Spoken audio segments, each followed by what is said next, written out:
Oke, kita bakal bahas sebuah krisis yang mungkin nggak banyak orang sadari, tapi ini terjadi di sekolah-sekolah kita. Nah, pemerintah baru aja meluncurkan rencana besar buat ngatasin ini.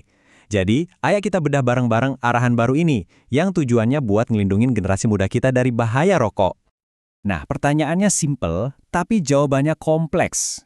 Kenapa sih makin banyak aja anak muda di Indonesia yang mulai merokok? Apa yang sebenarnya terjadi? Tenang, datanya bakal kasih kita gambaran yang cukup mengejutkan. Coba lihat angka ini, 19,9%. Menurut Survei Kesehatan Indonesia 2023, segini nih, persentase perokok yang pertama kali coba-coba itu sebelum umur 15 tahun. Gila kan? Itu artinya hampir 1 dari 5 anak yang rokok itu udah mulai dari zaman SMP. Dan kalau tadi udah kaget, siap-siap lebih kaget lagi. Angkanya naik jadi 76,4%.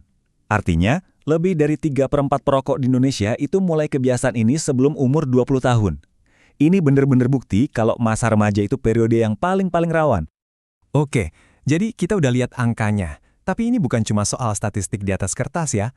Ini tuh sinyal bahaya, sebuah tren yang bener-bener mengkhawatirkan buat masa depan kesehatan generasi muda kita.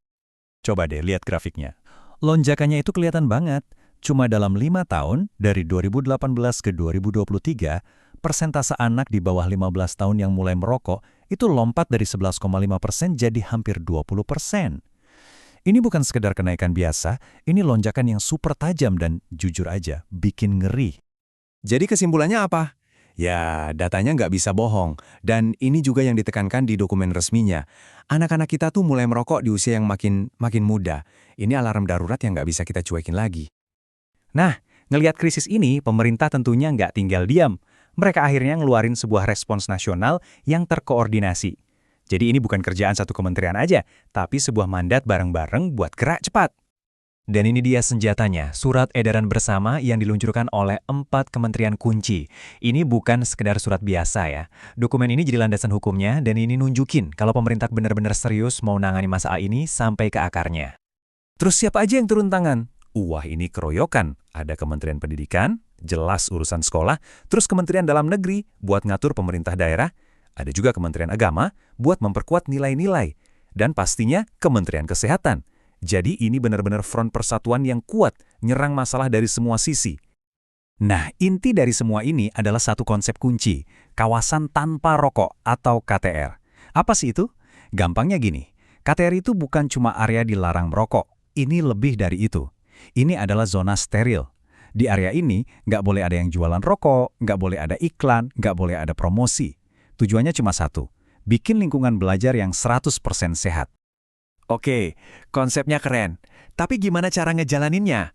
Nah, rencana aksinya ini dibagi-bagi. Kita mulai dulu dari level pemerintah daerah, alias Pemda. Mereka ini punya peran super penting buat mastiin kebijakannya jalan di lapangan. Jadi, Pemda sekarang punya 4 PR besar. Pertama, harus ada anggarannya. Kebijakan KTR ini wajib masuk APBD, karena tanpa duit ya cuma jadi wacana. Kedua, mereka wajib turun tangan, monitor tiap sekolah minimal setahun sekali. Ketiga, guru dan staf sekolahnya harus dilatih. Dan yang terakhir, ini yang paling penting buat penegakan, harus ada sanksi. Sekolah yang bandel nggak nurut ya harus ditindak. Oke, dari Pemda, sekarang kita geser ke garda terdepan, yaitu sekolah itu sendiri. Nah, peran mereka ini krusial banget, karena ya disinilah anak-anak kita ngabisin waktu paling banyak. Aturan buat sekolah sekarang jadi super ketat, dan ini berlapis-lapis, mulai dari yang kelihatan mata, stop penjualan rokok di kantin atau koperasi, titik. Terus, soal duit, sekolah dilarang keras terima sponsor apapun dari perusahaan rokok. Soal promosi juga sama, semua iklan, logo, spanduk rokok harus bersih dari lingkungan sekolah. Dan yang paling dasar, larangan merokok ini harus masuk resmi ke buku tata tertib sekolah. Tapi ini bukan cuma soal ngelarang-larang ya.